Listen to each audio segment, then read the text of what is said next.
Jadi kemarin malam itu agak pagi ya, sekitar jam 3.03 itu, jam 3 pagi lebih 34 menit saya terbangun dan mendapatkan sebuah inspirasi. Kenapa itu Ibnu Arabi yang merupakan penyebar paham emanasi atau wahdatul wujud, keesaan tunggal itu, dia tidak melakukan perlawanan ketika dipukuli oleh orang-orang kaya yang merasa tersinggung dan terhina oleh ucapannya. Jadi ceritanya begini, ketika beliau berjalan di jalan dan kemudian bertemu dengan orang-orang kaya itu, orang-orang kaya itu berusaha meledek Syekh Ibnu Arabi Qaddasallahu sirruhu itu dengan bertanya, "Wahai Ibnu Arabi, di manakah Tuhan itu?" Nah, orang-orang kaya itu bertanya demikian, langsung saja dijawab oleh Syekh Ibnu Arabi, "Tuhan kalian itu di bawah kakiku." Sontak para orang-orang kaya itu marah sekali, ya, sehingga kemudian dihajarlah Syekh Ibnu Arabi itu, sehingga kemudian beliau sakit sampai akhirnya meninggal. Nah, ternyata di kemudian hari, waktu Syekh Ibnu Arabi itu menjawab dan menunjuk kakinya itu, "Tuhan kalian itu di bawah kakiku," itu ada seseorang yang mendapat intuisi, tidak tahu sebabnya gimana, akhirnya dicoba digali bekas kaki Syekh Ibnu Arabi itu ketika dia menunjuk kakinya itu, dan ternyata di situ ada bongkahan emas yang banyak sekali, yang itu identik dengan omongannya dia, bahwa dia berkata jujur, Syekh Ibnu Arabi itu, bahwa Tuhan orang-orang kaya itu yang dia melihatnya secara hakikat itu dunia itu sendiri, emas, uang, dan segala macam harta benda itu adalah Tuhan orang-orang yang bertanya kepada beliau itu. Disinilah ada salah satu kisah seperti itu. Kenapa beliau tidak melawan, kemudian kenapa sang syekh ini membiarkan saja tubuhnya dipukuli dan seterusnya. Itu nanti ada sebuah keselarasan kondisi jiwa yang pernah saya alami juga. Tapi bedanya saya hanya merasakan itu selama beberapa hari saja. Sedangkan mungkin beliau-beliau ini merasakan itu 24 jam dan selama dalam hidupnya. Kondisi rohani layinul wadi' yang merupakan bagian daripada alam yasa'ni ardi wala sama'i wa wasi'anil qalbil mu'min layinul wadi', itu hadis kutsinya. Itu jiwanya benar-benar dalam mode God mode. Kalau bahasanya main game itu dalam mode God mode, dalam mode kelembutan yang luar biasa dan menyatu dengan alam dan penciptanya gitu. Lalu kemudian yang kedua adalah al-halaj. Ketika dia dihukum pancung dan kemudian meninggal tanpa melakukan perlawanan, sampai kemudian bahkan ketika dia darahnya ketika mengalir itu membentuk lafaz Allah itu, sungai yang di belakang lokasi pembunuhannya itu mau banjir itu, dia malah sempat berpesan, "Tolong lemparkan jubahku ini supaya tidak terjadi bencana karena banjir." Jadi dia tidak ada rasa sama sekali benci dan dendam. Dalam arti hatinya benar-benar bebas dari sifat dengki dan kemarahan gitu. Kondisi yang benar-benar kalau dalam bahasa game itu God mode, benar-benar kolbun salim gitu. Jadi egonya itu tidak ada. Sehingga kemudian yang keluar dari mulutnya itu adalah ekspresi dari suara rohaninya. Ruhnya yang berbicara itu. Sedangkan ruh itu hakikatnya wa nafakhtu mir ruhi faqa'ulahu sajidin. Hakikat daripada ruh manusia itu adalah nafas Tuhan. Jadi penggambarannya itu mungkin bisa dianalogikan dengan kondisi Rasulullah SAW yang begitu lembut hatinya, yang tidak memiliki kebencian dan dendam dalam jiwanya, bahkan terhadap seorang Yahudi yang beliau tiap hari menyuapi dia makan dan di depan mata beliau sendiri itu menghujat bahwa Nabi ini adalah seorang penyihir, pembohong, dan seterusnya. Atau ketika Nabi dilempari di Taif dan beliau sama sekali tidak merasa dendam dan benci, itu suasana atau ahwal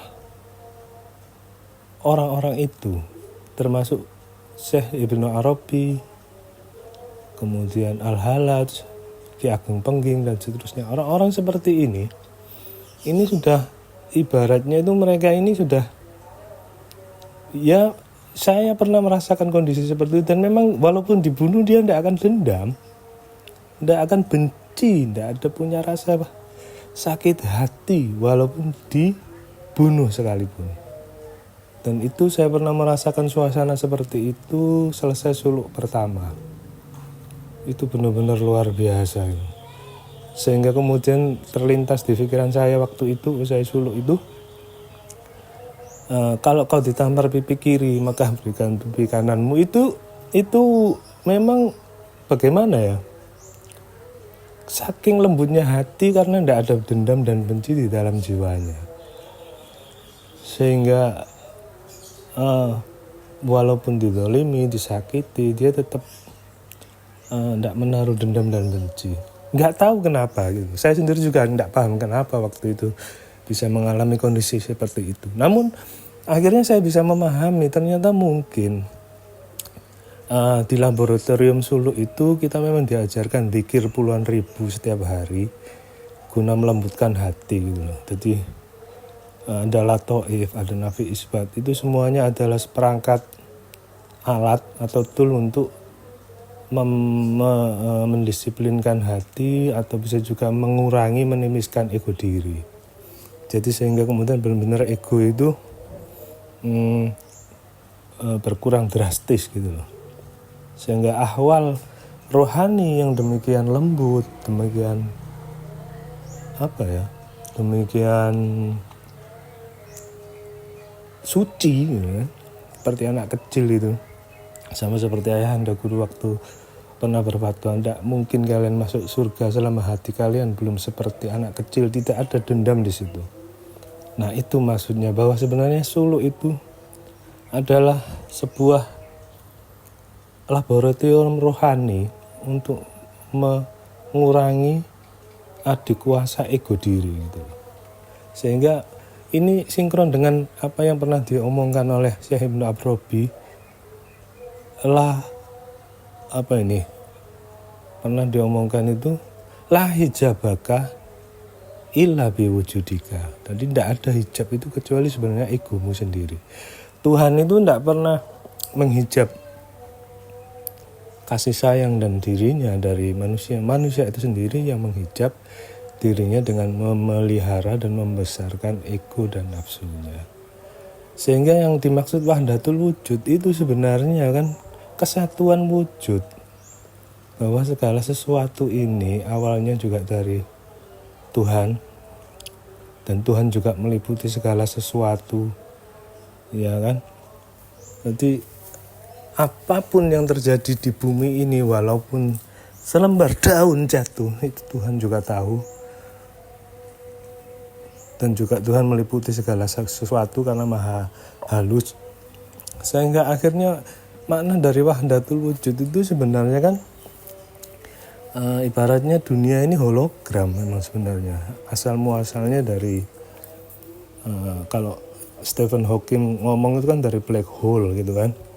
Nah itu sebenarnya itu hologram saja gitu itu.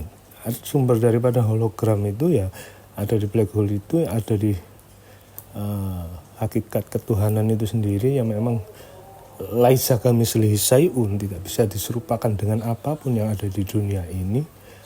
Dan sehingga Nabi Musa pun tidak mampu melihat Tuhan dengan jasmani atau di dunia ini, nggak mungkin, hancur ya.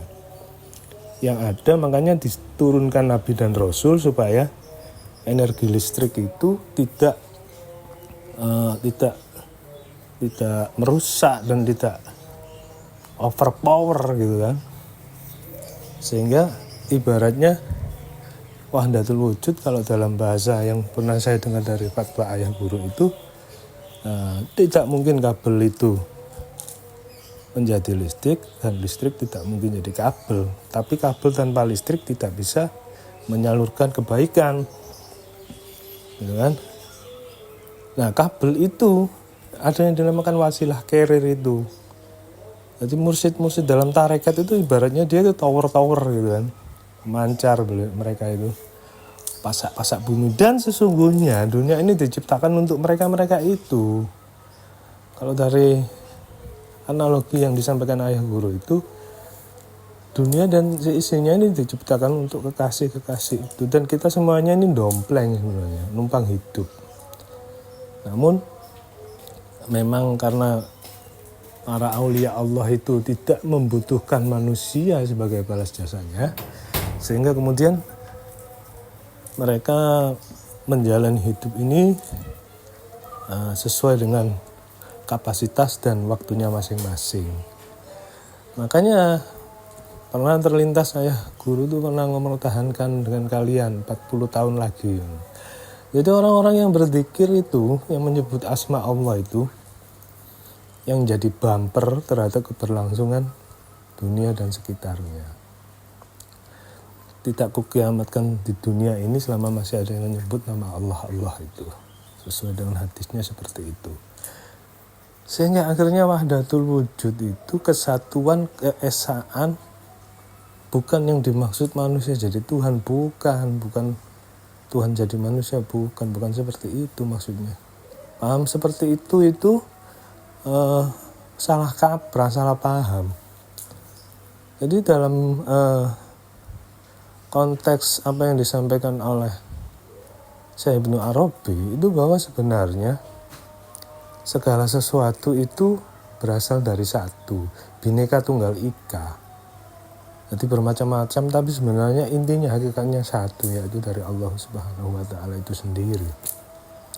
Sehingga kemudian apa yang kita pahami dengan lembutnya kasih sayang dan kemurnian jiwa orang-orang itu yang tidak memiliki rasa dengki dan iri, yang kualitas kerohaniannya itu mirip dengan junjungannya baginda Rasulullah SAW itu. Sebenarnya itulah mereka inilah yang sebenarnya dinamakan kekasih Tuhan, karena mereka sudah mengangkat hijab mereka, yakni ego mereka, yang ego itu konotasinya dengan kesombongan, ketakaburan, dan berbagai macam sifat-sifat yang mengambil hak Tuhan, ya kan? Ego itulah yang akhirnya pudar dari diri mereka, sehingga jiwa mereka itu benar-benar sudah terkoneksi dan online 24 jam dengan pemilik alam semesta. Jadi apa yang ingin saya sampaikan di sini sebenarnya adalah sebuah pengalaman pribadi dan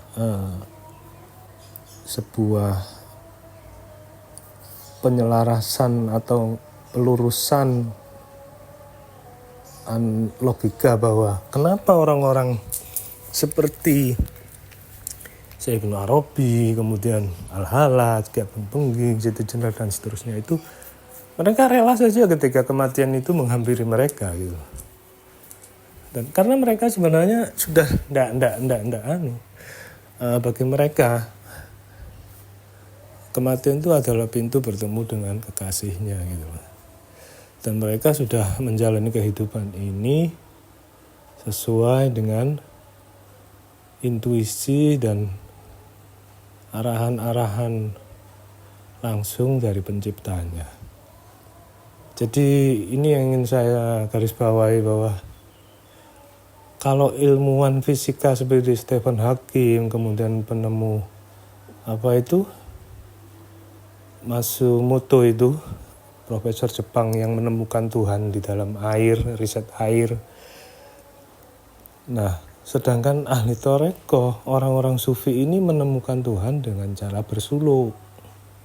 Sama-sama ilmuwan, satunya ilmuwan fisika, akhirnya ketemu kesadaran bahwa Tuhan itu ada. Sedangkan di tarekat itu mereka menemukan Tuhan dengan menutup mata dan berzikir dalam suluk yang dilakukannya.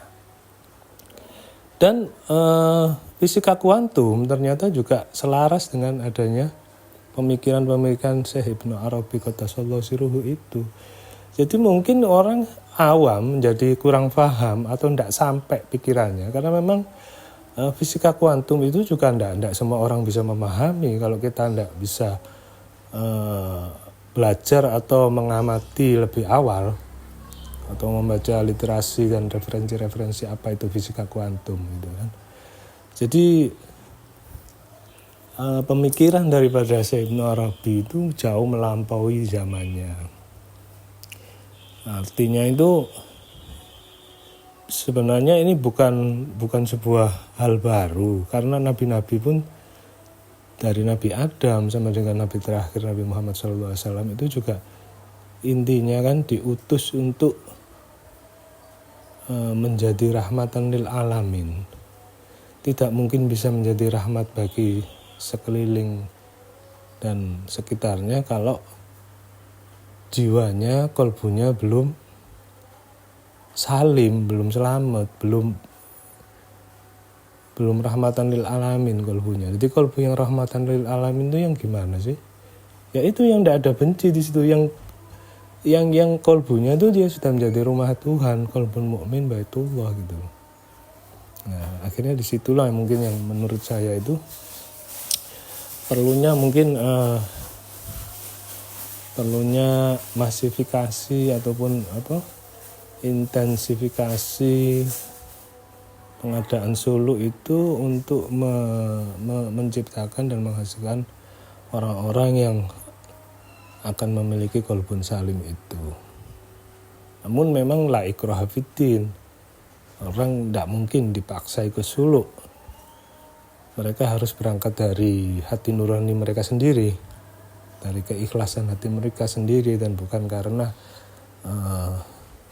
ingin apa-apa, hanya mencari keridhaan Tuhan semata. Karena ada satu adab mau ikut suluk itu salah satunya itikadnya adalah berangkat mati.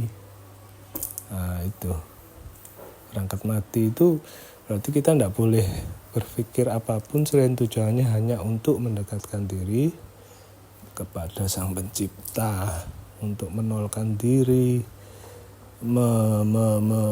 membersihkan hati supaya lembut dan bisa menjadi layyinul wadi.